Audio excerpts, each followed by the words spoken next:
Hello, my name is H.C. Prasanna Kumar, Assistant Professor, Department of English, Tumkur University, Tumkur. Today I am going to discuss a syllabus prescribed for third year BA optional English students for Tumkur University, 6th semester, paper 7. The title of the paper is Glimpses of World Literature. In this, I would like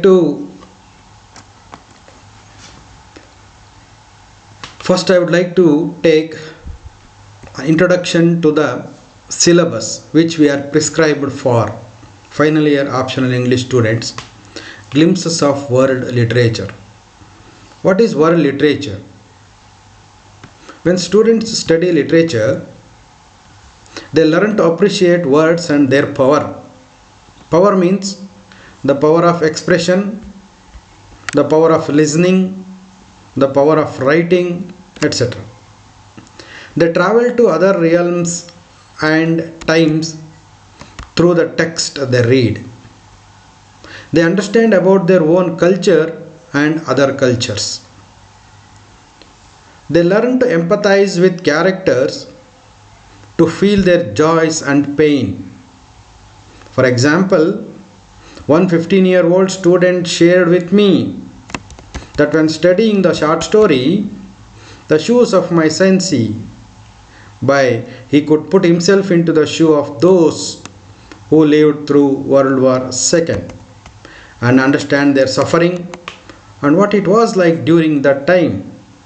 That means we can understand the past by reading the literature. The literature records the past incidents and past events. Thereby we can read the literature and we can understand what happened in the past. In that way, literature helps us to understand the past events and past incidents that happened before. Importantly, they learn to consider multiple perspectives and understand the complexity of human nature. I will read once again.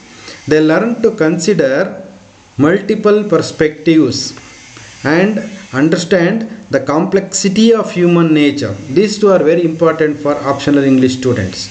Multiple perspective and complexity of human nature. Take for example, George Orwell's Animal Farm. Do we feel Napoleon is fully responsible for the miserable lives that animals lead? That means the Napoleon is only responsible for what happened to the animal farm. Or aren't the other animals responsible for their own plight too? Having allowed Napoleon to tyrannize them? In literature, as in life, things are not always so clear cut, in black and white, and therein lies the value of the subject. It prepares one for the ambiguities of life, to take uncertainties in one's stride. That means the Napoleon is a leader who is very selfish and arrogant and very democratic. He used to control all the animals in the animal farm. At the end of the novel, Napoleon became the leader, the ultimate leader of the animal farm. That happened in the animal farm.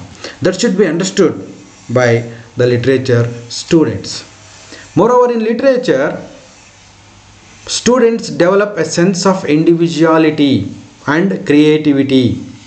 That is most important. The individuality and creativity should be the part and parcel of the optional English students, the optional students.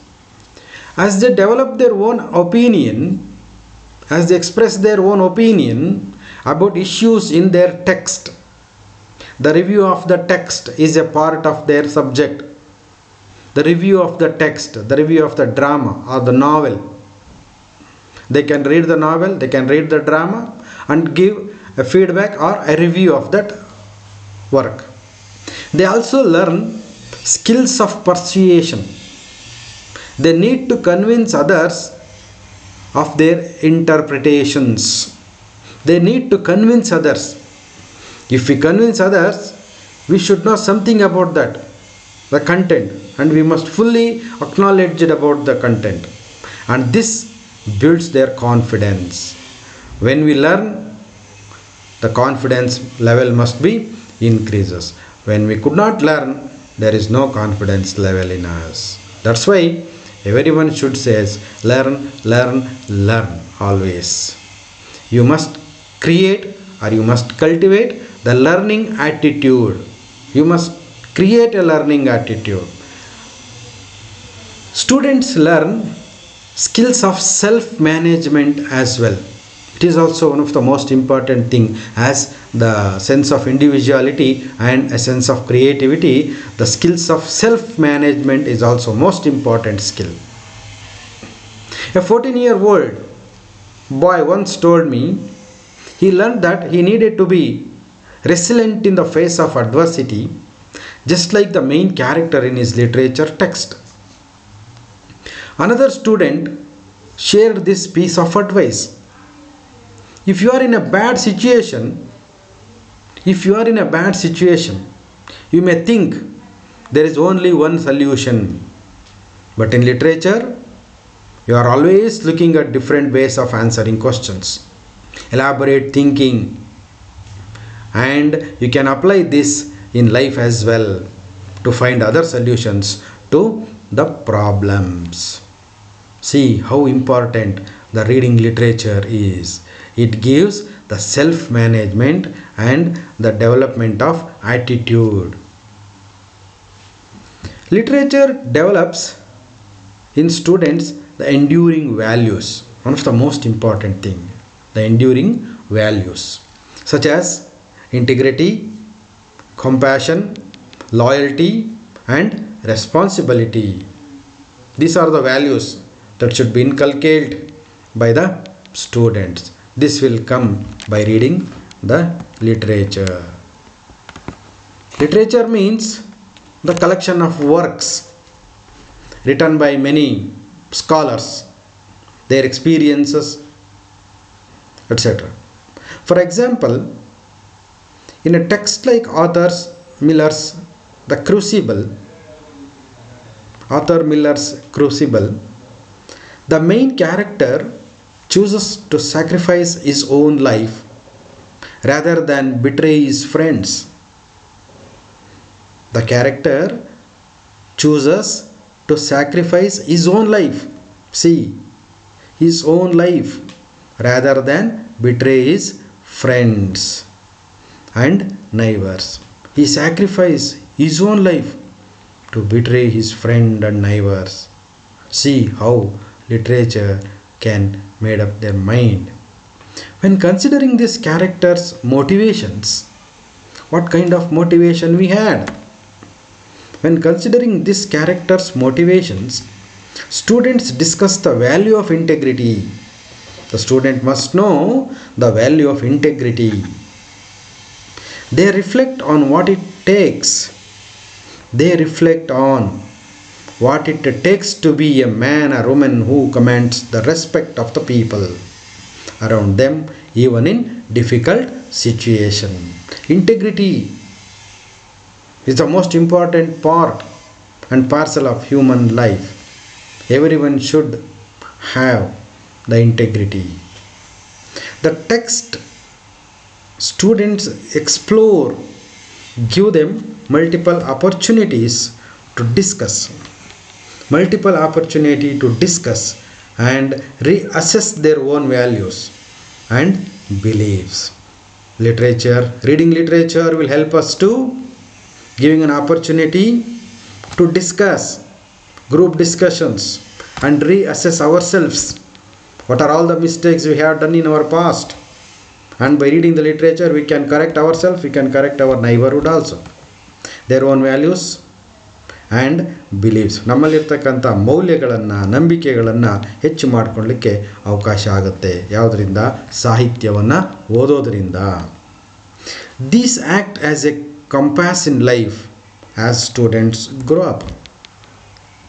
So this is something about the introduction to the syllabus.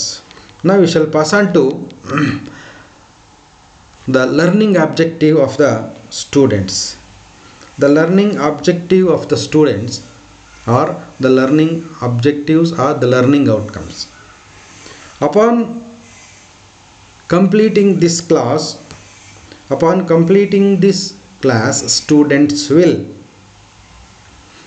the students will be able to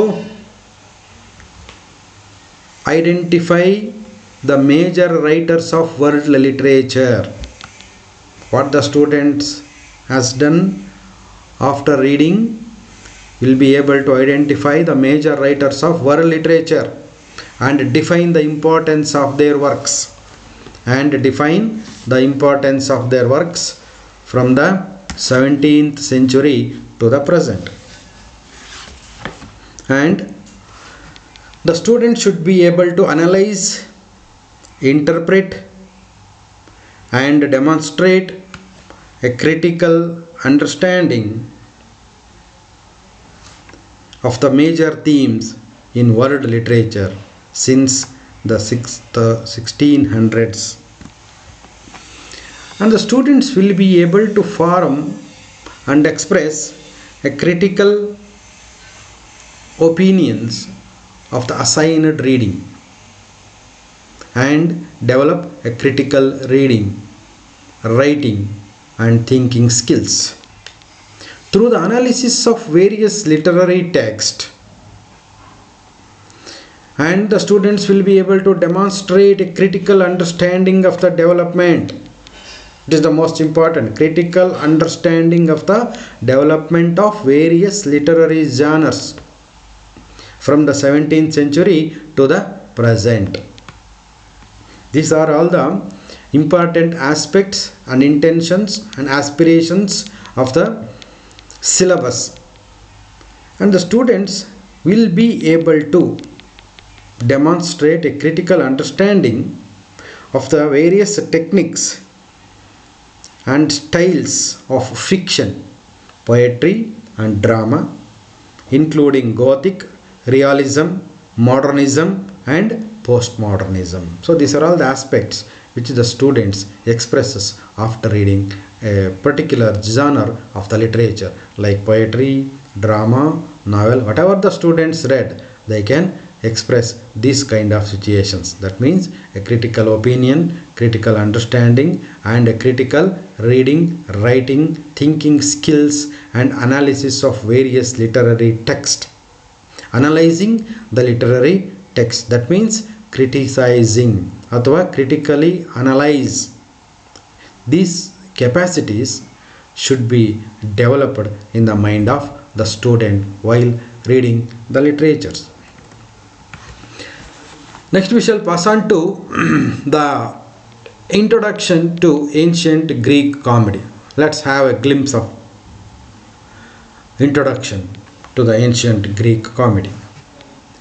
Ancient Greek comedy was a popular and influential form of theatre performed across ancient Greece from the 6th century BC before Christ. Ancient Greek comedy was a popular and influential form of theatre performed across ancient Greece from the 6th century BC. The most famous playwrights of the genre were Aristophanes and Menander, and their works and those of their contemporaries poked fun at politicians, philosophers and the fellow artists. In addition to maintaining their comic touch,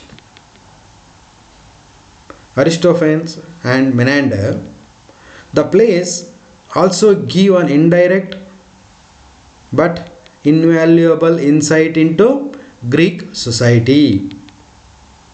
We should understand that in addition to maintaining their comic touch, the plays of Aristophanes and Melander give an indirect but invaluable insight into Greek society in general and provide details on the working of Greek government, political institutions, legal system, religious practices, education, and warfare in the Hellenic world.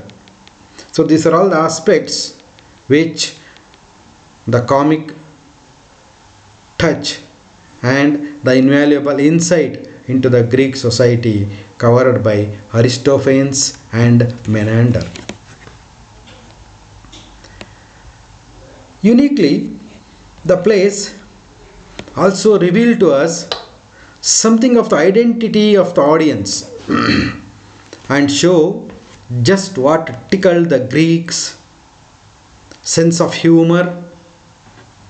Finally, Greek comedy and its immediate predecessors, Greek tragedy, would be together form the foundation upon which all modern theatre is based.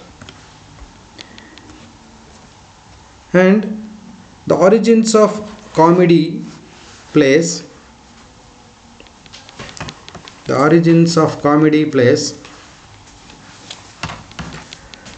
the precise origin of Greek comedy plays are lost in the midst of prehistory, but the activity of men dressing as and mimicking others must surely go back a long way before written records. The precise origin of Greek comedy plays are lost in the mists of prehistory, but the activity of men dressing as and mimicking others must surely go back a long way before written records. The first indications of such activity in the Greek world come from pottery, where decoration in the 6th century BC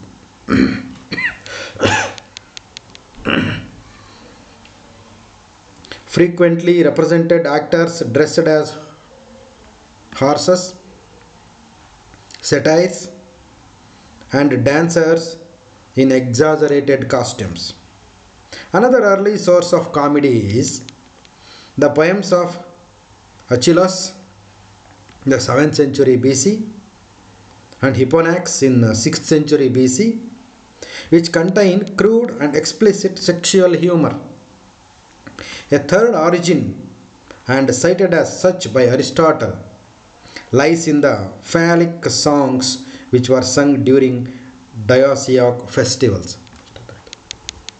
Ancient Greek comedy was one of the final three principal dramatic forms in the theatre of classical Greece. The other being tragedy and the satire play. Athenian comedy is conventionally divided into three periods, namely Old Comedy, Middle Comedy, and New Comedy. Old Comedy survives today largely in the form of 11 surviving plays of Aristophanes.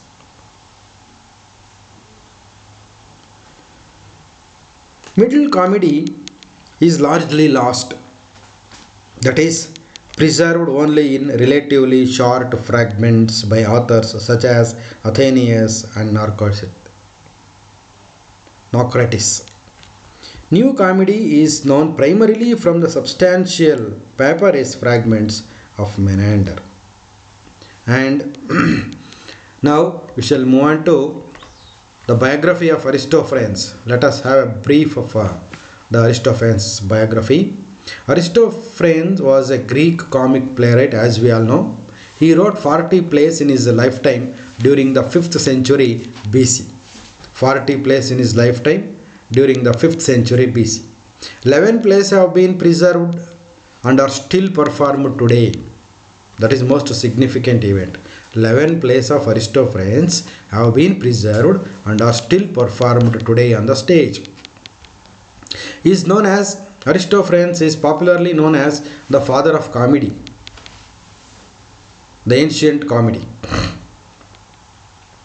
He included many different elements in his plays, including fantastical scenarios, sexual frankness, satirical critique, and physical comedy. Aristophanes' plays include the clouds, the wasps, the birds, Lysistrata, the women at the Thesmophoria festival, and the frogs are the most important works of the Aristophanes. Aristophanes was born in Athens at some point between 450 and 445 BC. Aristophanes' plays are comic and ridiculous, mostly comic and ridiculous in nature. He comment on the political realities of the time. He comment on the political realities of the time, as we already know in the introduction part. During a pre-war conflict between Sparta and Athens, Aristophanes wrote Lysistrata, a satire about unnecessariness of war. It is a satire about the unnecessariness of war. Then after the Peloponnesian War and the plague, Aristophanes wrote the frog. After the Peloponnesian War and the plague, Aristophanes wrote the frogs. The frogs is about Dionysus traveling to the underworld to bring Euripides back from the dead to write a tragedy. See how ridiculous it is. The frogs, the theme of the frog is about Dionysus, is a character traveling to the underworld to bring Euripides back from the dead to write a comedy. After the war ended, Athens had lost some of its spirit, and new comedy, which was more conservative and less bawdy and vivacious, replaced old comedy. Aristophanes died in Athens around 386 BC. Let's have a background. The Frogs is a comedy written by the ancient Greek playwright and popularly known as the father of ancient Greek comedy, Aristophanes.